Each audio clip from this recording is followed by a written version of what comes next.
పత్రికా electronic media సోదరులందరూ కూడా ఉద్యమ అభినందనలు తెలియజేస్తూ కర్నూలు జిల్లా నందు జిల్లా వ్యాప్తంగా కూడా అన్ని మండలాల్లో కూడా రైతులు ఈ సీజన్లో కూడా ప్రతి సంవత్సరం కూడా అనావృష్టి అతివృష్టి వల్ల నష్టపోతున్నటువంటి రైతులు ఈసారి సకాలంలో వర్షాలు రాక ఒక్కో రైతు 2, 3, 4 సార్లు కూడా విత్తనాలు వేయడం జరిగింది.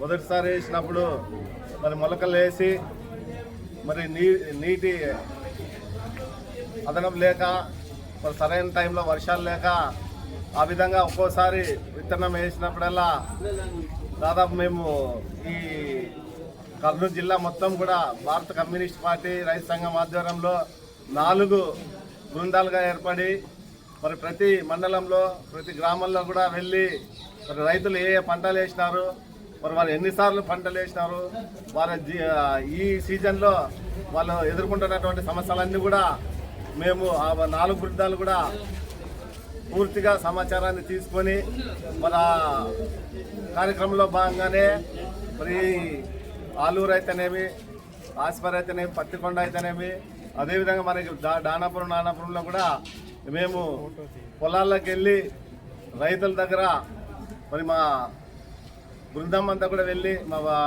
జిల్లా కార్యదర్శి అయినటువంటి గిడ్డాయి గారు మరి మేము అంతా కూడా వెళ్ళి ఒక రైతును దానాపురంలో రైతును పొలంలోకి వెళ్ళి ఆయన విచారిస్తే ఆయన మొదటిసారి విత్తనం వేసినప్పుడు దాదాపు 29 నుండి 30 వేల రూపాయలు ఖర్చు వచ్చింది.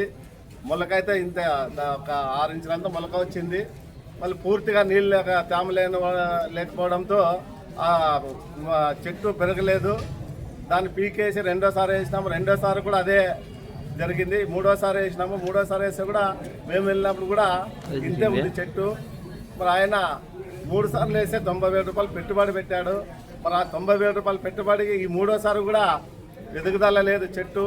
మరి ఈ రకంగా జిల్లా వ్యాప్తంగా కూడా ఇదే పరిస్థితులు ఏర్పడ్డాయి. కాబట్టి మరి కమ్యూనిస్ట్ పార్టీగా రైతు సంఘం ఆధ్వర్యంలోన మరియు ఈ రాష్ట్ర ప్రభుత్వం ఈ యొక్క రైతులకు ఏదైతే ఇన్సూరెన్స్ చేయించారో ప్రతి రైతుతో 2,000 ప్రకారంగా మరి కట్టించుకున్నారో వాటిని కూడా వాళ్ళకి తిరిగి ఇచ్చేసి ఆ ఇన్సూరెన్స్ కూడా దానికి చెల్లించాల్సినటువంటి బడ్జెట్ను అమౌంట్ను మరి ప్రభుత్వమే ఇన్సూరెన్స్ చేయించి మరి ఎకరానికి 50,000 రూపాయలు నష్టపరిహారాన్ని ఇవ్వాలని చెప్పి మేము కమ్యూనిస్ట్ పార్టీ రైతు సంఘంగా డిమాండ్ చేస్తూ అదే రకంగా దాదాపు 9 డిమాండ్స్ను మేము ప్రభుత్వానికి నివేదిక ఇస్తున్నాము.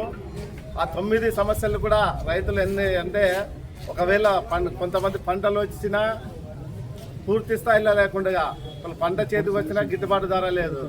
ఈ రకంగా రైతు అయితే పూర్తిగా నష్టపోతున్నారు. అదేవిధంగా కౌలు రైతుల పరిస్థితి అయితే కౌలు చేసే రైతులు ఇంకా పూర్తిగా మరి అప్పుల పాలై ఊర్లో వదిలేసి వలసలు పోతా ఉన్నారు. మరి మన కర్నూలు జిల్లాలో సాగునీరు త్రాగునీరుకు సంబంధించిన ప్రాజెక్టులు లేక ఇవన్నీ కూడా సమస్యలు ఉత్పన్నమవుతున్నాయి. కాబట్టి మరి కూటమి ప్రభుత్వం తక్షణమే రైతాంగాన్ని ఆదుకొని వాళ్ళకి సబ్సిడీ కింద విత్తనాలు అయితేనేమి, తర్వాత కరెంట్ అయితేనేమి, వాళ్ళకి ఇవ్వాల్సిన అన్ని రకాల సౌకర్యాలు కల్పిస్తే రైతు పండిస్తే ఒక ఎకరాకి మరి ఆయన పండించాల్సినటువంటి స్థాయిలో పండిస్తే మరి మొత్తం కూడా మన ఆదోని మండలం తీసుకోండి లేదా జిల్లా తీసుకోండి, ఒక రైతు పంట పండిస్తే మిగతా అన్ని వర్గాల వాళ్ళకి ప్రత్యక్షంగా పరోక్షంగా ఉపాధి కలుగుతుంది. కాబట్టి అలాంటి రైతును మనం నిర్లక్ష్యం చేస్తే రేపొద్దున జిల్లానే కాదు రాష్ట్రమే దేశం కూడా మరి స్థితిగతులు మారిపోయి మరి దొంగతనాలు జరుగుతూ దారి దోపిడీ జరగడానికి చాలా ఆస్కారాలు ఉన్నాయని చెప్పి తెలియజేస్తూ మరి ఖచ్చితంగా మేము ఈరోజు మరి భారత కమ్యూనిస్ట్ పార్టీ రైతు సంఘం ఆధ్వర్యంలో అన్ని మండల కార్యాలయాల దగ్గర కూడా ధర్నాలు నిర్వహిస్తూ మరి ఈ యొక్క రైతుల కష్టాలన్నీ కూడా దాంతో కూడుకున్నటువంటి వినతి పత్రాలు సమర్పిస్తూ వెంటనే మరి ఈ యొక్క విషయాలను రైతులు ఎదుర్కొంటున్నటువంటి సమస్యలన్నింటినీ కూడా మేము వినతి పత్రం ద్వారా ఇస్తాము. దాన్ని వెంటనే ప్రభుత్వ దృష్టికి తీసుకెళ్లి రైతులను ఆదుకోవాలని చెప్పి లేని పక్షంలోన ఖచ్చితంగా ఇంతకు 2 ఇద్దరు కూడా రైతులను అయితేనేమి ఇతర వర్గాలను అయితేనేమి కలుపుకొని మరి ప్రజాస్వామ్య పద్ధతిలో ప్రజా ఆందోళన కార్యక్రమాలు చేపట్టగలని చెప్పి ఈ సందర్భంగా తెలియజేస్తూ మరి నాకు అవకాశాన్ని ఇచ్చినటువంటి మా రైతు సంఘం అయితేనేమి మండల పార్టీ కార్యదర్శికి అయితేనేమి ఉద్యమ అభినందనలు తెలియజేస్తూ నా పేరు టీ వీరేష్ భారత కమ్యూనిస్ట్ పార్టీ పట్టణ కార్యదర్శి.